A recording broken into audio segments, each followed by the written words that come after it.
안녕하십니까. 적폐청산과 정치 수질 개선을 위한 박주민의 정수기 진행을 맡은 박주민입니다. 오늘은 주로 이제 국정원 관련된 이슈들을 좀 다뤄보고자 합니다. 여러분 다 아시겠지만 국정원이 댓글 사건 관련돼서 수사를 받자 그 수사를 피하기 위해서 또는 그 수사를 좀 약하게 받기 위해서 약하게 받기 위해서 위장 사무실을 차리고 그 위장 사무실을 통해서 증거 압수수색이나 이런 것들을 대비했다. 이런 얘기가 좀 들렸는데요. 알고 봤더니 위장 사무실을 차렸던 것은 그 국정원 댓글 사건뿐만이 아니었던 것입니다. 유성 잘 아시죠? 그 서울시 공무원 간첩 조작 사건으로 유명한 피해자 유성 씨 사건 때도 같은 방법을 썼다라는 의혹이 최근에 제기된 것입니다. 이것 관련돼서 좀 얘기를 나눠보고요. 또 최근에 국정원 댓글 사건 관련돼서 검찰 수사가 진행되는 가운데 안타까운 죽음이 하나 있었습니다. 국정원에서 일하던 정모 변호사 사망 사건, 자살 사건인데요.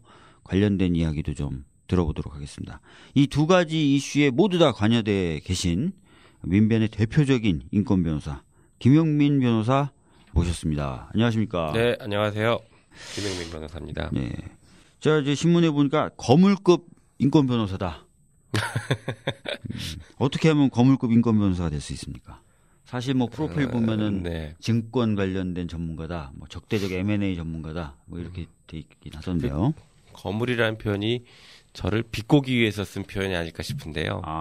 네, 제가 여러 가지 사건들을 하다 보니까 어떻게 보면은 좋게 봐주시면은 뭐 인권 변호사다 이렇게 얘기를 해주시는 것 같고요. 그냥 뭐 평범한 민변에서 활동하는 변호사 정도라고 생각합니다. 평범한 인권 변호사라고 하는데 뒤에 아우라가 나오고 있습니다. 지금. 근데 뭐 관련된 사건, 그러니까 하고 계신 사건이 굉장히 많죠. 지금 말씀드렸던 두 가지 사건도 하셨고, 그리고 네. 국정농단 관련돼서도. 네네. 네. 뭐 이제 여러 가지 사건들을 어떻게 하다 보니까 관여하거나 이제 주도하게 됐긴 했는데요. 주요 사건들이 최근에 이명박 BBK 관련해서 옵셔널 캐피탈 피해자 측에서 고발한 사건을 네. 제가 대리했고요.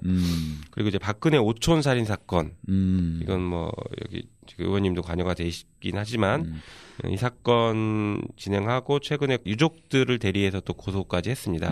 현재 수사 진행 중에 있고요. 그리고 나는 꼼수다 이분들 공직선거법 위반 사건도 하고 있고 MB 문화예술계 블랙리스트 사건이라거나 국정농단 관련해서는 지금 고영태 사건을 변호하고 있고요. 네. 얼마 전에 그 최순실 해외 재산 관련해서 독일에 한번 추적하러 갔다 온 적도 있었습니다. 그러니까 사실은 이제 주진우, 김어준 이 두 분이 법률적 자문이 좀 필요하다. 이러면 이제 김영민 변호사를 많이 찾는 거죠, 그죠? 그런 것 같습니다. 네. 네. 이름이 낙곰수 멤버 김모민님하고 좀 비슷해서 그런 건가요? 똑같죠. 똑같죠. 하여튼 굉장히 좀 핫한 사건들 많이 맡고 계시고 또 그래서 열심히 하시는데 지난번에 제가 사무실 놀러 가봤는데 사무실도 굉장히 이쁘고. 네. 감사합니다. 돈 버는 사건도 하시니까 필요하면 좀 많이 찾아가 주셨으면 좋겠습니다. 국가정보원 개혁발전위원회가 지난달 8일 날 유성 간첩 조작 사건을 포함해서 국정원 관련된 15개 사건에 대해서 조사를 마무리했다라고 발표를 했죠. 그래서 네. 뭔가 좀 이제 국정원 관련된 적폐청산 이런 것들은 좀 마무리가 돼가나 이제 개혁만 하면 되나 구조 개혁만 하면 되나 뭐 이런 생각을 가지셨던 분들도 계셨을 텐데 그런데 갑자기 김 변호사 앞으로 편지가 한 통 온 거죠. 네, 네 맞습니다. 어떤 내용이었습니까? 조일수라고 예. 저분이 보내셨는데 아마 가명이신 것 같더라고요. 가명. 내용은 국정원이 그 댓글 사건에서 위장 사무실을 만들어서 수사 방해했다라는 게 한번 언론에 밝혀졌는데 위장 사무실이 그때뿐만이 아니다. 네. 소위 그 서울시 공무원 간첩 조작 사건 때에도 검찰의 수사를 방해하기 위해서 국정원에서 위장 사무실을 또 만들었었다라는 내용입니다. 네. 근데 그 내용이 정말 상세하고 구체적이고 그리고 국정원 내부 사람이 아니면 알기 어려운 얘기들이 매우 자세하게 들어가 있더라고요. 저희는 상당히 신빙성이 높은 내용이다라고 생각을 해서 언론에 공개를 했었습니다. 신빙성이 높다 이렇게 얘기했는데 어떤 부분에서 신빙성이 높다는 느낌이 딱 드신 거예요? 이게 제보가 가명으로 왔는데. 네, 가명으로 오면 사실 잘 믿기가 어렵잖아요. 그렇죠. 네. 그런데 신빙성이 저희가 높다고 생각했던 게 국정원 내부 사정을 너무 잘 알고 있고요. 네. 그다음에 국정원 직원들 이름 이런 것들이 사실은 수사 기록에 등장하는 사람도 있지만 등장 안 하는 사람들도 상당히 존재하거든요. 네. 그러니까 사건을 진행했던 저희 변호인들도 알기 어려운 국정원 내부 직원들의 실명이 막 거론이 돼 있습니다. 그 정도면 국정원 내부 직원이 맞다라고 저희는 판단을 했던 것이고요. 실제로 거론됐던 이름 중에 한 명은 뭐 저희 변호인들을 상대로 소송을 제기했던 네. 고소도 했고 민사소송 6억 손해배상 청구도 했던 그런 사람도 거론이 돼 있습니다.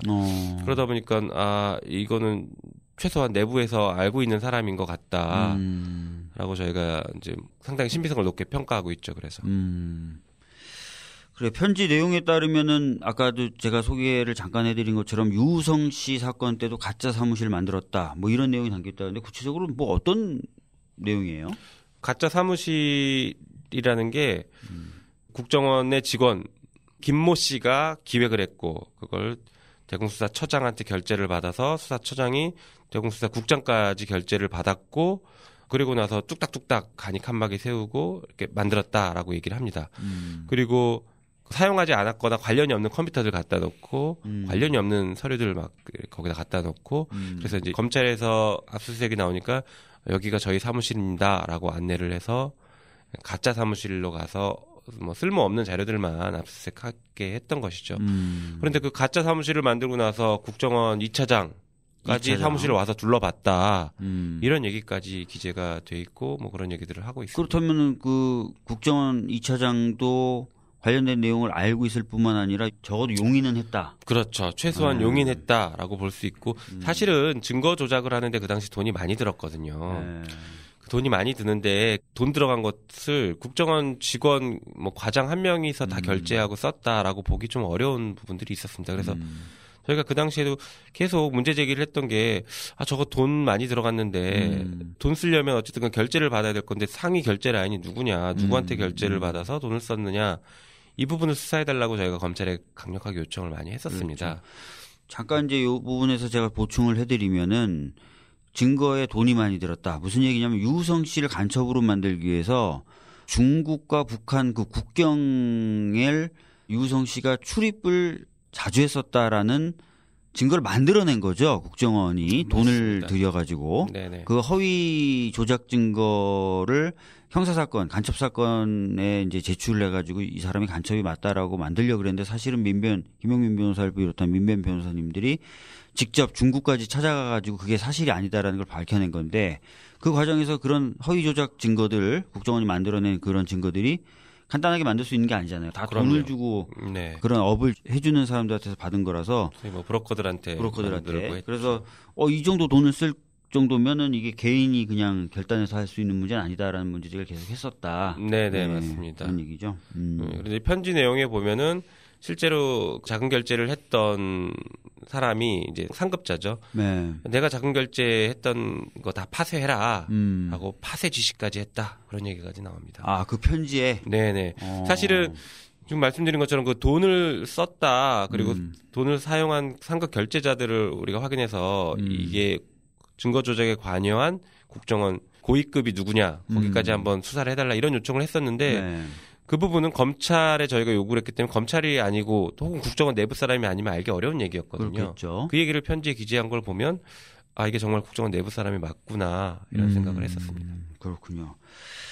자, 그다음에 또 재밌는 내용이 하나 있더라고요. 저도 이거 예전에 들었을 때 황당하다고 생각했는데 증거 조작에 관여했던 권모 과장이라는 사람이 있었는데 네. 이 사람이 사건이 좀 커지니까 갑자기 주차장에서 차 안에다가 번개탄을 피우고 자살 시도를 하죠. 네, 맞습니다. 근데 깨어나요. 죽지 않아요. 네. 근데 부분 기억상실에 걸렸다. 그랬죠. 그러면서 증거 조작한 부분만 난 기억이 안 난다. 네, 딱 일상생활에 그때만. 지장은 전혀 없는데. 네. 그래서 이게 무슨 황당한 이런 일이 있냐라고 했는데 그 과정에 대한 얘기도 나온다면서요. 네, 맞습니다. 네. 자살 시도를 했던 그 권모 과정에 대해서 국정원장이 영웅 대접을 했다. 국정원을 어쨌든간 수사해서 막아냈다라고 해서 영웅 대접을 했다라는 얘기까지 나옵니다. 저희가 그 당시에도 권모 과장이 자살 시도를 한 것에 대해서 석연치 않다. 이상하잖아요. 네, 특히나 자기 차도 아니고 자기 친척 차를 가지고 나가서 밤도 아닙니다. 낮인가 가서 학원가 그 주차장, 필로티 주차장이라고 하죠. 쉽게 발견될 수 있는. 쉽게 발견될 수 있는 학원가 주차장, 사람도 왕래 많이 하는 곳에 주차를 해놓고 번개포탄을 피웠던 겁니다. 그러니까 빨리 발견됐던 것이죠. 발견돼서 병원에 입원하고 치료를 받았는데 갑자기 부분기억 상실 얘기를 나왔고요. 그리고 그 수사받던 국정원 직원이 자살 시도를 했다라는 보도가 대대적으로 나가니까 검찰에서는 수사를 중단했습니다. 저희가 국정원장까지 보고가 됐을 수 있지 않느냐, 공범이다라고 수사를 해달라고 계속 요구를 했었는데 이 권모 과장이 자살 시도를 하는 바람에 수사가 종결이 됐습니다, 사실상. 아, 그랬군요. 네. 아니 그러면 국정원 적폐청산 TF가 있었잖아요. 그랬죠. 거기서 유우성 간첩 사건 네. 조사했잖아요. 조사했습니다. 이런 내용이 안 나왔었나요, 그러면? 전혀 안 나왔습니다. 이런 내용은 안 나왔어요? 네. 오히려 국정원 적폐청산 TF에서 조사 결과 발표했던 것은 유우성 사건의 판결문에 나온 내용보다도 후퇴했고 그 당시 언론에서 밝혔던 것들보다도 후퇴한 내용 정도 수준의 발표를 해서 저희가 많이 실망을 했었죠. 그리고 기본적으로 유우성 당사자 본인 조사나 본인 면담조차 진행하지 않았고 결과를 발표했다 보니까 도대체 뭘 조사했느냐라고 저희가 많은 비판을 했었습니다. 아, 그러니까 사실 이제 뭐 적폐청산 TF가 한계가 좀 있잖아요. 네. 내부 한계가 있습니다. 이게 다른 권력기관에 대한 뭐 조사, 내부 조사 아니면 과거사 조사 이게 다 비슷한 한계를 가지고 있는데 관련된 사람들의 당사자들의 진술을 듣기가 쉽지 않은 상태입니다, 지금. 그러다 보니까 국정원 내부 서버에 남아있는 자료들을 뒤져서 확인하고 있는 것들이 사실상 전부로 보이는데 관련된 서버에 이미 자료들이 남아있지 않거나 아니면 발견하는데 한계가 있다. 왜냐면 뭐 너무 방대한 양이 있으니까. 네. 그렇다라고 하면은 아무래도 조사 결과가 미흡할 수밖에 없다라는 한계는 저희가 인식은 하지만 그래도 최소한 당사자인 유우성에 대해서 면담을 하면 방향 설정을 하거나 이 부분을 더 확인해 봐야겠다. 아니면 누구를 만나서 조사해야겠다. 최소한 이런 것들이 더 정리가 될 수 있었을 건데 그런 것들도 잘 진행이 안 돼서 매우 안타까웠습니다. 맞습니다. 그리고 또 제가 들은 얘기는 뭐냐면 국정원 서버를 이 적폐청산 TF에 있는 사람들이 직접 볼 수가 없어서 네. 키워드를 이렇게 적어서 주면은 네, 그걸 그렇죠. 국정원 직원들이 들고 가가지고 검색을 한다는 거예요. 네, 그래서 포스트잇에. 네. 그러면 국정원 직원들이 검색했더니 이거 나왔습니다라고 주는데 실제로 검색 결과 더 많이 나왔는데 그것만 추려서 주는 건지 아닌지 검색해서 나온 걸 그대로 주는 건지 손을 대고 주는 건지 전혀 알 수가 없다는 거예요. 맞습니다. 네. 그래서 15건의 조사를 마무리했다. 모든 의혹이 해소됐다. 이렇게 볼 수가 없는 거죠, 사실은. 예. 중요한 이슈들을 많이 던졌고 중요한 과거사들을 많이 제기를 해준 부분은 분명히 있고 뭐 좋은 점이었다고 생각되는데 한계가 많이 있었어요. 그렇죠. 한계가 컸습니다. 네. 그렇습니다. 요 사건에 연루된 뭐 파견 검사 없나요? 있습니다. 있어요? 저희가 확인했을 때는 우리 댓글 사건에서 지금 위장 사무실을 만드는데 적극적으로 관여했던 사람으로 알려진 장호중. 네, 전 부산지검장. 네. 지금 구속 기소가 됐죠. 네. 그분이 당시에도 국정원의 법률 보좌관으로 계속 근무를 했었던 것으로 알고 있습니다. 그리고 진짜요? 네, 이재영 검사. 네, 이분도 역시 당시 국정원에 파견돼서 근무했던 검사로 저희가 알고 있습니다. 그러니까 그 인물들이 그대로 위장 사무실을 만드는데 여전히 도움을 준 게 아니냐. 라고 생각을 하고 있고 실제로 검찰에서는 이 사건 수사를 하면서 장호중 전 지검장을 다시 조사를 하고 있다. 이런 언론 보도까지 나오고 있습니다. 그러니까 장호중 부장검사 입장에서는 처음에 반응이 뭐였냐면 댓글 사건 관련돼서 위장 사무실 만들어서 걸렸을 때 나 파견된 지 얼마 안 돼서 벌어진 일이었기 때문에 나는 깨끗한 사람이다라고 했는데 네. 사실 알고 봤더니 그 뒤에 이루어졌던 이 유우성 간첩 조작 사건 관련돼서는 또 그렇죠. 관여됐었던 의혹이 있으니까 뭐 사실은 이걸 좀 전문적으로 반복적으로 했던 맞습니다. 네. 그 당시에 그런 분위기도 있었을 것 같고요. 검찰이 정말 어떻게 보면 수사해서 뭐 거악을 척결하고 이런 역할을 해야 되는데 가서 거악에 동조했던 것이죠. 네. 수사 방해하고. 그렇군요. 자, 이거 사실 뭐 물어볼 수밖에 없는데요. 이 편지 쓰신 분 아까 이제 국정원 내부 사정을 잘 아는 분이다. 이렇게 말씀을 하셨어요. 내부 고발자이신데 뭐 안전에 문제는 없습니까? 사실 그 부분이 염려가 되기는 합니다. 네. 그래서 아마 국정원 내부에서도 지금 감찰을 하겠다라고 발표까지는 했던 것 같은데요. 뭐 감찰 결과 어떤 불이익을 당할 수 있거나 뭐 그런 법적인 불이익을 당한다라는 정도는 그분도 감수를 하고 계실 것 같은데요. 네. 저희가 국정원 하면 항상 먼저 떠오르는 게 사건 조작하고 은폐하기 위해서 무슨 일이든지 한다라는 이미지가 강하거든요. 그러니까 부분 기억 상실도 네, 그렇기도 하고 최근에는 뭐 정모 변호사님 뭐 자살 사건으로 알려졌지만 저희는 이제 타살 의혹도 제기를 하고 있는 상황이거든요. 그래서 혹시 이 국정원 직원으로 보이는 이분의 신변에 어떤 안전 문제가 생기지는 않을까라는 그런 우려를 하고는 있습니다. 이분 안전하시길 기원을 좀 하도록 하겠습니다.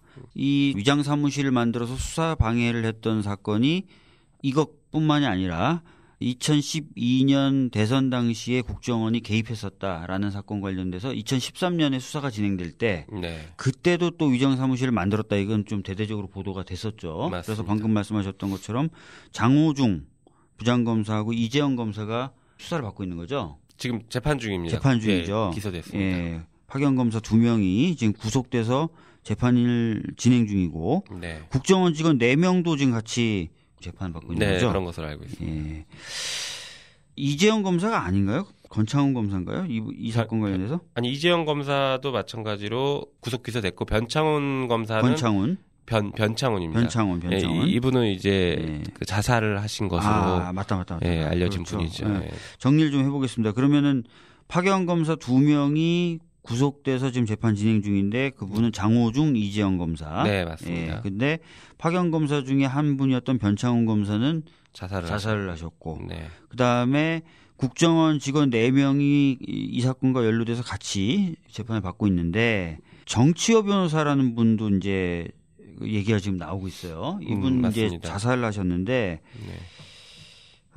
이분은 이제 국정원에 파견된 무슨 검사나 이런 분은 아니고 국정원이 채용한 변호사이신 거죠? 맞습니다. 그분 관련해서 좀 말씀을 드려야 될 것 같은데 일단 이분은 언론에는 자살로 알려져 있기는 하지만 이제 유족들은 타살 의혹을 강력하게 제기를 하고 있습니다. 그래서 이제 자살인지 타살인지 현재 알 수 없는 상황이기는 합니다. 그럼 이제 정치호 변호사, 정모 변호사님이 국정원에서 무슨 일을 했느냐 또 상당히 중요한 문제가 될 수 있을 겁니다. 그러니까요. 아까 그 포스트잇으로 검색 요청하면 뭐 검색해서 찾아준다 뭐 이 말씀하셨는데 그 역할을 하는 변호사라고 보시면 됩니다. 그 역할을 하는 국정원 직원.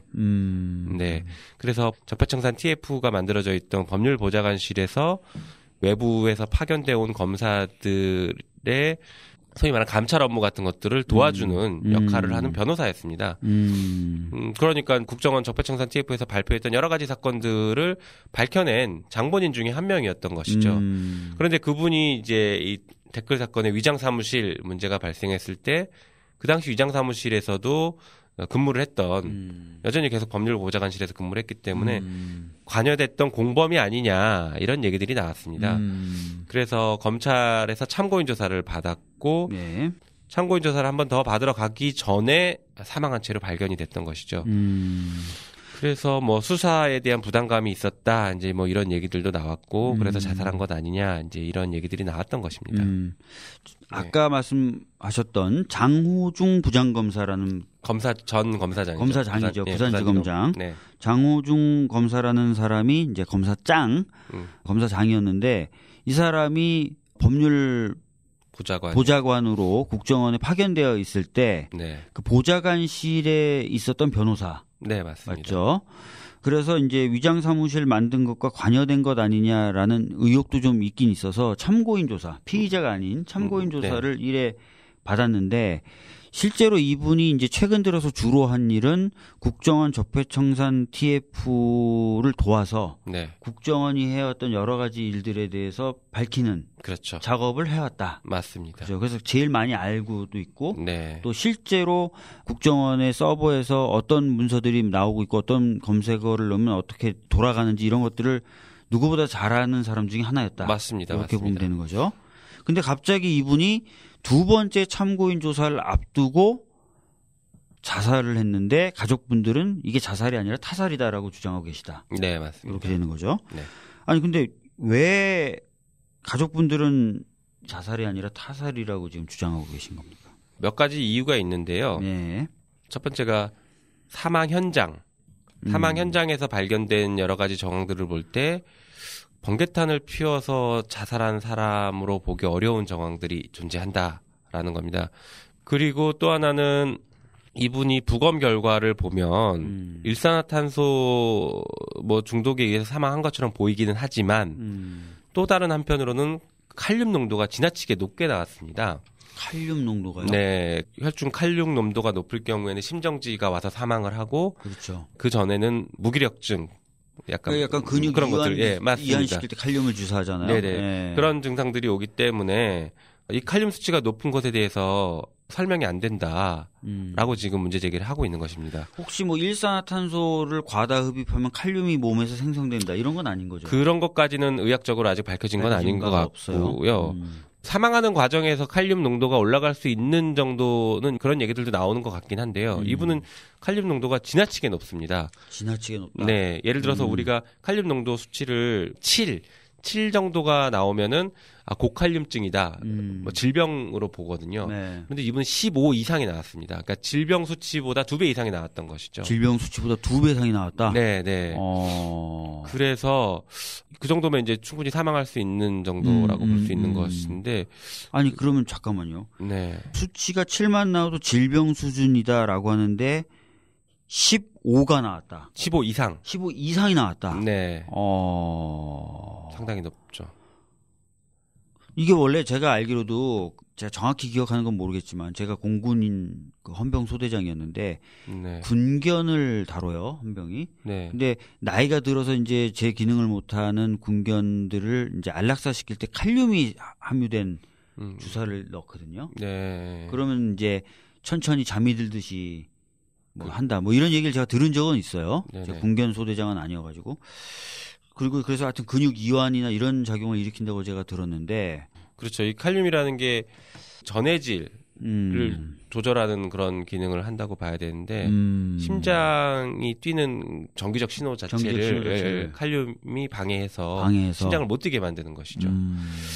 그래서 이분의 직접 사망 원인이 뭐 부검 결과는 일단 일산화탄소 중독이라고는 나오긴 했는데 그 이전에 이 칼륨 농도를 통해서 이분의 반항할 수 없는 상태가 만들어진 게 아닌가라는 의심을 하고 있는 것입니다. 그리고 매우 중요한 것 중에 하나가 이분이 번개탄을 차에서 피워서 자살한 것으로 현장은 돼 있는데 번개탄 껍질을 뜯었습니다. 비닐을. 그렇죠. 네, 비닐이 옆에서 발견이 됐거든요. 타지 않고. 그러면 비닐을 뜯었으면 번개탄 손으로 만진 것이거든요. 그렇지 않습니까? 손으로 만져야 불을 피울 수 있으니까. 그렇죠. 손에 지금 번개탄 묻은 흔적이 현재로서는 발견이 안 되고 있고 부검할 때에도 이 흔적을 확인하지 않았습니다. 그래서 저희랑 이제 유족들이 강력하게 문제 제기해서 현재 지금 손가락에 번개탄 흔적이 남아 있는지를 감식을 했고 아직 결과는 나오지 않은 상태입니다. 만약에 손에 번개탄 흔적이 전혀 없다라고 하면 이 자살한 분이 번개탄을 피운 게 아닌 게 되는 것이죠. 네. 보통 그렇죠. 저도 번개탄 자주 써봤는데 비닐봉투를 뜯죠, 당연히. 네. 그럼 번개탄을 손으로 만질 수밖에 없어요. 맞습니다. 근데 손에는 전혀 번개탄은 여러분들 써보신 분은 아시겠죠? 겉에 석탄가루가 다 묻어 있어요. 화약가루하고. 근데 그런 흔적을 현재로서는 발견되지 않았다. 네. 그리고 뭐 서류 가방 얘기도 좀 나오시고 그러던데 그런 건 뭔가요? 얘기가 나오고. 네. 이분 차 트렁크에서 보자기가 한 3개 정도가 발견이 됐는데 2개가 잘려져 나간 흔적이 있는 보자기입니다. 근데 보자기는 이제 뭐 변호사나 뭐 검사, 판사 이렇게 법 쪽에 있는 사람들은 기록을 싸기 위해서 많이 사용하는 것입니다. 그 보자기가 뭔가 기록 같은 것을 집어넣고 잘 묶어놓은 상태였던 것으로 보이는데 누군가가 그것을 강제로 풀다가 안 풀리니까 가위를 잘라서 풀고 내용물을 가져간 게 아닌가라는 의심을 저희가 하고 있는 것입니다. 물론 이제 국정원에서 서류를 이렇게 서류 뭉치 정도를 가지고 나오기는 어려운 상황은 맞습니다. 뭐 국정원 내부 보안 때문에 그렇다라고 하면 만약에 서류가 있었다라고 하면 국정원에서 가지고 나온 서류인지 아니면 집에서 보관되고 있던 사건과 관련된 서류인지 그건 저희가 현재로서는 알 수는 없는데 최소한 누군가가 강제로 풀기 위해서 가위를 자른 흔적이 있는 보자기가 3개 중에 2개가 발견됐다라는 것입니다. 그리고 뭐 가족분들이 제기하는 의혹 중에는 평상시 정 변호사가 차를 굉장히 깨끗하게 관리를 하는데 네. 전혀 그 상황이 좀 다르더라. 네, 맞습니다. 차량이 관리된 상황이 다르더라. 그렇죠. 이런 얘기도 나왔고요. 네네네. 그리고 뭐 몇 가지 또 이상한 점들이 있습니다. 이분이 자살이라고 언론에서 사실상 단정짓고 보도를 했던 이유 중에 하나가 사망 발견되기 전에 바닷가에서 뛰어내렸다. 동해 바닷가에서 한 번 자살 시도를 했는데 실패했다. 네, 주문진에서 뛰어내렸다 이렇게 돼 있거든요. 네. 그 장소를 가보면요. 자살할 수 있는 장소가 아닙니다. 물이 너무 얕아요. 그러니까 다리를 기준으로 한쪽은 수심 1.5m 정도 되는 바닷물, 한쪽은 모래사장입니다. 그곳에서 뛰어내려서 익사하기가 쉽지 않죠. 그리고 특히 정 변호사 같은 경우는 수영을 굉장히 잘한 분이었습니다. 실제로 발견 당시에 뛰어내린 상태에서 발견된 게 물속에 있는 게 발견된 게 아니라 혼자 걸어 나와서 다리 이렇게 붙잡고 다리 옆에 서 있는 상태로 발견이 됐습니다. 그러니까 이미 혼자서 다 헤쳐나와서 살아있는 상태에서 발견이 된 것이죠. 그러니까 뭐 자살을 위해서 물에 들어갔다는 건지 아니면 뭐 저도 사실은 과거에 그런 적이 있었거든요. 굉장히 고민 있고 스트레스 받을 때 그냥 물 같은 데 풍 들어가가지고 찬물에 막 정신 차리고 이래서 나오고 그런 걸 수도 있는 거네요. 그럴 수도 있고 이분은 누군가에게 내가 자살을 하려고 합니다라고 보여주기 위한 게 아닌가라는 생각을 합니다. 왜냐하면 이분의 사망하기 전후의 행적들을 보면 누군가에게 쫓기는 듯한 행적들이 계속 나오거든요. 자기 전화기를 안 씁니다. 친구를 만나러 갔을 때도 원주에 있는 친구 집에 찾아가서 자기 전화로 친구한테 하면 되는데 위치가 노출될까 봐 친구 부인의 전화기로 전화를 해서 집에 있으니까 빨리 와라 해서 만나고 CCTV가 없는 곳으로만 돌아다니려고 했고요. 그리고 실제로 전화기를 꺼놓은 상태에서 그 이후의 행적들이 있습니다. 야, 그리고 뭐 전화기를 이분이 여러 대를 썼는데 그 중에 안 발견된 전화기들이 있죠. 네, 맞습니다. 전화기를 총 3대를 사용한 것으로 알고 있는데 확인이 됐는데 그 중에 1대만 발견되고 2대는 발견이 안 됐습니다. 야, 우리가 박근혜 오촌간 살인 사건 그 사건 할 때 기억나지만 휴대폰이 없어졌죠. 그랬죠, 거기서도. 네. 또 이게 좀 답답합니다. 그러니까 가족분들 입장은 충분히 이해가 됩니다. 이런 의혹이 많은데 이걸 단순히 자살 사건으로 보기가 어렵다. 그죠? 그렇죠. 이제 저희가 수사를 요청을 하긴 했는데 만약에 수사 결과가 자살이라고 나온다고 하더라도 이분이 자살할 동기 부분은 현재로서는 없다라고 저희는 판단을 하거든요. 알려진 것은 그거예요. 뭐 수사에 대한 압박감 얘기를 하고 있는데 뭐 확인해 보니까 이미 수사에 대한 압박감은 거의 없었던 것으로 그 사망 무렵에는 그래요. 수사에 대한 압박감은 거의 해소가 된 것 같더라고요. 그런데 또 한편으로는 이런 생각도 듭니다. 우리는 그 당시에 단편적으로 봤을 때에는 심리전달 댓글 사건과 관련된 위장사무실이 밝혀졌고 정치호 변호사가 관여한 것으로 보여서 수사가 진행됐다라고만 알고 있었는데 그 이후에 유우성 사건에서 위장사무실이 또 있었다라고 확인이 되지 않았습니까? 네, 그렇죠. 정치호 변호사는 그 모든 걸 알고 있었을 것이다. 이미. 왜냐하면 본인이 직간접적으로 관여가 돼 있기 때문에 이 지금 위장사무실의 수사가 어디까지 흘러갈지 모르겠다. 라는 생각은 또 다른 위장 사무실이 있으니까 그런 데까지 사건이 번져가면은 더 많은 국정원 관계자들이 맞습니다. 조사받고 수사 대상이 될 것이고 조직에 더 큰 위해가 가해질 것이다. 라는 것을 정 변호사는 알고 있었겠죠. 왜냐하면 다 봤던 사람이니까. 그렇죠. 여기서 제가 궁금한 게 있어요. 편지에 혹시 정 변호사의 죽음에 대한 언급이 있습니까? 죽음이 안타깝다라는 정도의 언급만 있지 구체적인 내용은 없습니다. 그러니까 뭐 편지를 보면은 정 변호사의 죽음이나 이런 것 때문에 혹시나 마음의 변화를 일으켜서 내부 제보를 한 것이다. 뭐 이런 뉘앙스가 좀 느껴집니까? 약간 그런 뉘앙스는 있습니다. 이런 것들이죠. 국정원에서 정말로 책임을 져야 될 상급자들은 오히려 책임을 회피하고 실무자급에게 책임을 계속 돌린다라는 얘기들이 있었고 그리고 당시에 이런 문제들이 생기면 변호사들에게 책임을 돌리는 경향들이 있었다라고 합니다. 왜냐하면 이제 국정원 직원들, 공채로 들어간 공무원들은 이제 평생 공무원 생각을 하고 있는 사람들이라서 뭐 내가 징계를 받거나 수사를 받거나 하면 공무원 생활이 어렵다라는 생각을 하기 때문에 어차피 변호사 당신들은 나가서 변호사 개업할 거 아니냐. 그러니까 당신들이 책임을 져라. 라고 이게 내모는 분위기가 좀 있었답니다.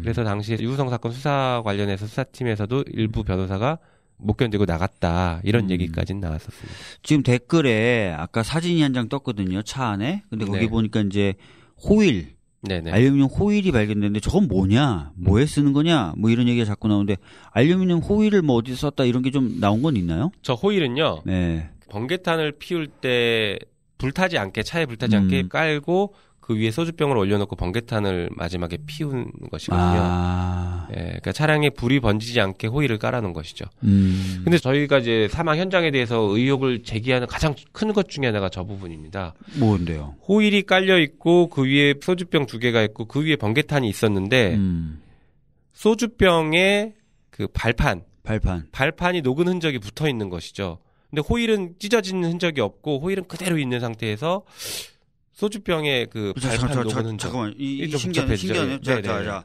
제일 아래 발판 한 장 깔려 있고요. 그렇죠. 그 위에 알루미늄 호일이 깔려 있어요. 맞습니다. 그 알루미늄 호일 위에 소주병이 있습니다. 2개가 있고 그다음에 그 소주병 위에 번개탄이 있어요. 번개탄이 있습니다. 근데 신기한 게 이 알루미늄 호일은 멀쩡한데 그렇죠. 알루미늄 호일 밑에 있는 발판 녹은 게 붙어 있어요. 맞습니다. 이상하죠. 이씨 뭐야 이거? 네, 이상하죠. 이거 이상한데? 그래서 저희가 사망 현장에 의혹을 제기하는 가장 큰 것 중에 하나가 이제 지금 머리 아파. 이 부분입니다. 아니 이건 이상하잖아요. 그러니까 알루미늄 호일을 뚫고 만약에 올라왔다 그러면 알루미늄 호일이 찢어져 있어야 되겠죠. 그렇죠. 그 녹은 플라스틱 그 녹은 발판이 고무. 네. 아이 머리 아픈데 이건 좀 의혹이 진짜 많은데요. 이게 이런 거 좀 밝혀줘야 될 것 같은데요. 알겠습니다. 요거는 요 정도로 한번 다루고요. 나중에 한번 요 부분은 따로 한번 좀 문제제기를 한번 해보는 것도 좋을 것 같습니다. 그 MB 관련돼서 블랙리스트 사건도 맡고 계시다고 말씀하셨잖아요. 네, 맞습니다. 사건은 어떤 겁니까, 그게? 많이 알려져 있다시피 MB 정부 시절 국정원에서 문성근 씨를 비롯한 문화예술계 사람들의 블랙리스트를 만들었습니다. 그래서 그 리스트를 통해서 불이익을 제공하고 방송 출연을 못하게 하거나 뭐 영화를 못 만들게 하거나 뭐 이런 여러 가지 불이익들을 제공했죠. 그래서 정부의 비판적인 입장을 표명하고 있는 영향력 있는 사람들의 입막음을 하려고 했다라고 하는 사건입니다. 이 사건에 지금 참여하신 대표적인 뭐 연예인분들이 지금 사진에 나오는 뭐 문성근, 김여진, 김미화 이런 분들이 참여하신 건가요? 김규리님도 참여하셨어요? 네. 용기를 좀 내셨네요. 네, 좀 내셨습니다. 그리고 영화 감독이나 영화계 인사들도 상당히 많이 참여를 하고 계십니다. 제가 진짜 재밌었던 게 저도 이제 이 관련된 문건들 청와대에서 이제 국가기록원이나 이런 데 넘겼다가 저희들이 확보해서 이제 봤던 그 문건들 보면은 이렇게 돼 있어요. 저 연예인들 퇴출시키잖아요. 네네네. 그럼 사람들이 의아하게 생각하잖아요. 왜 갑자기 저 사람 안 보이지? 그럴 때 대비해서 다음 아고라나 뭐 이런 그 당시 이제 유명했던 사이트나 이런 게시판에 그 사람들의 연기력이 부족하다라든지 이런 댓글을 쓰도록 또 지시가 돼 있어요. 네네네. 그래서 뭐 500여 차례 뭐 댓글 달아라 뭐 이런 식으로 돼 있어요. 네. 그러니까 아주 철두철미하게 지금 한 거죠. 아 진짜. 그러니까요. 그리고 그 댓글들이 아직까지도 살아 있습니다. 지금 저희가 뭐 블랙리스트 고소하고 손해배상 제기하고 문제 제기하고 있는 와중에도 여전히 해당 연예인들이나 문화예술계 사람들에 대해서 댓글 공격이 계속 이어지고 있습니다. 요즘에도요? 네, 그럼요. 지금도 이어지고 있습니다. 요즘에 막 댓글들 보면은 좀 댓글 부대들이 살아난 것 같아요. 네. 그래서 좀 댓글이나 아니면 트위터 뭐 이런 것들 주의 깊게 좀 보셔야 돼요. 굉장히 선동적이면서도 근거 없고 그런데 프로의 냄새가 좀 나는 그런 맞습니다. 것들이 많더라고요. 네. 예. 요 사건 관련해서 이제 뭐 고소 대리를 하셨는데 요 사건으로 인해서 MB가 포토라인에 좀 쓸 수 있을까요? 고소를 한 입장에서는 당연히 서야 된다라고 생각을 하고 있습니다. 이게 어떻게 보면은 정말 치사하고 저질적인 방법을 사용한 것이거든요. 네. 예술의 자유, 표현의 자유를 가장 치사한 방법으로 침해를 한 겁니다. 생계를 쥐고 흔들면서 표현의 자유, 예술의 자유를 침해한 것이거든요. 네. 그리고 이게 어떻게 보면은 그렇게 그 입을 막으면서 또 여론을 조작하고 이게 일맥상통하는 것이거든요. 어떻게 네. 하나의 큰 그림에서 이어지는 것이지 단순히 이 사건만 딱 따로 떼서 볼 건 아니라고 봅니다. 그러면 MB나 박근혜가 이런 일들을 한 이유는 보면 정권 유지 혹은 정권 재창출이거든요. 그러기 위해서 하나의 중요한 수단으로 이렇게 여론을 조작하고 입막음을 해왔던 것이죠. 우리가 지금 이미 국정농단 사건에서 알고 있듯이 왜 그러면 정권 유지를 저렇게 하고 연장을 하고 싶었을까? 국가를 통한 개인의 사적 이익을 취득하려고 했기 때문에 정권의 보호가 필요했던 것이고 내가 정권을 끌고 가고 싶었던 것이다. 이렇게 하나의 큰 그림 하에서 이어졌던 것이고 그런 기획이었기 때문에 반드시 이거는 법정에 세워서 뿌리와 근거들을 다 밝혀내야 된다. 이렇게 생각을 하고 있습니다. 네. 사실 뭐 지금 MB 관련된 사건들이 여러 지금 진행되고 있어요. 뭐 네. 국정원 댓글 개입 사건, 그다음에 문화계 블랙리스트 사건, 언론 장악 관련된 시도 사건, 네. 수사들이 군사이버사, 군사이버사 사건, 제2롯데월드도 지금 공익감사 청구로 해가지고 또 감사도 진행되고 있고 곧 뭐 수사도 진행될 수 있을 것 같은데 여러 사건들이 지금 막 진행이 돼가고 있는데 안타깝게도 보면 항상 뭔가 이렇게 목전에서 또는 그 코앞에서 좌절되는 듯한 느낌. 예를 들어서 뭐 김관진 전 국방부 장관이 갑자기 구속적 부심에서 풀려난다든지 뭐 이런 것들이 지금 계속 나오고 있는데 요런 흐름에 대해서는 평가를 좀 하신다면 어떻게 평가를 좀 할 수 있을까요? 인신구속 영장실질심사에서 나오고 뭐 이런 구속적 부심에서 나오거나 뭐 이런 흐름들과 관련해서는 일단 먼저 얘기를 하고 싶은 것은 법원에서 인신구속에 관련된 제대로 된 기준이 없는 게 아닌가, 지나치게 좀 자의적이지 않은가, 이런 뭐 미시적인 뭐 말씀을 먼저 드려보고요. 그리고 지금 이렇게 일련의 흐름들이 나오는 것들을 보면 소위 말해서 MB의 세력들 아니면은 뭐 박근혜 전 대통령의 나머지 잔존 세력들의 마지막 저항과 이게 발악 이 아닌가 이런 생각이 좀 들긴 듭니다. 그리고 여기서만 보이는 게 아니라요. 이런 것들이죠. 최근에 적폐 수사에 대한 피로감들을 토로하는 기사들이 이제 나오고 있기 시작하고 그리고 검찰총장은 연내에 적폐 수사 마무리하겠다라는 협의되지 않은 발언을 했다가 사실상 뭐 취소를 하는 적도 있고요. 뭐 이런 흐름들을 보면은 단순히 하나씩 튀어나오는 것들이 아니라 소위 말하는 적폐 세력들 아니면 개혁의 대상이 되는 세력들이 자기들의 살 길을 찾기 위해서 계속 저항하고 하는 그런 모습들이 하나씩 이제 파편들로 보이는 게 아닌가. 근데 그 저항은 상당히 조직적일 수 있다. 조직적일 수 있을 것 같아요. 그런 흐름이라고 보여집니다. 지금 제가 이제 여론조사 전문가 분하고 좀 얘기를 나눠봤는데요. 자유한국당이나 바른정당 같은 뭐 보수를 표방하는 정당들의 지지율은 낮지만 과거에 이제 보수 쪽을 지지했던 분들 많이 결집이 되시고 있다 그러더라고요. 그럴 것 같은데요. 여론조사를 계속 해보면은 뭔가 계속 자극하고 뭐 이런 작업들도 있긴 있는 것 같다는 느낌을 받습니다. 뭐 정확한 건 아니라서 더 말씀드리긴 그런데 지난 12일 날 검찰 과거사위원회 드디어 출범을 했습니다. 네. 거기 소속돼 계시죠? 네, 맞습니다. 되게 바빠요. 그러니까 우리 김영민 변호사님이 사건도 하시랴, 그 다음에 이제 각종 위원회에 또 포함되셔가지고 여러 가지 개혁적인 작업도 하시고, 또 심지어 돈 버는 일도 간혹 하십니다. 가끔 봅니다. 검찰 개혁 과거사위원회 이게 뭐 하는 데예요? 검찰이 과거에 권한을 남용해서 국민들의 인권을 침해한 사례들이 다수 있지 않습니까? 뭐 우리 국민들이 알고 있는 여러 가지 사건들이 존재합니다. 이제 그런 사건들을 발굴해서 조사를 하는 겁니다. 사실은 근데 법무부와 검찰 내부 조사의 한계성은 있기는 하지만 네. 문제됐던 과거사들에 대해서 최초로 검찰이 과거사를 외부에서건 스스로건 조사하는 것은 이번이 최초거든요. 네, 그렇죠. 그래서 검찰의 과거사를 들여다본다라고 하는 것에 어떤 큰 의미가 있고 그 과거사 문제들을 들여다보면서 어떤 문제점들이 있었고 앞으로 어떤 개선 방향으로 나갈지에 대한 권고안들을 만드는 그런 작업을 할 것 같습니다.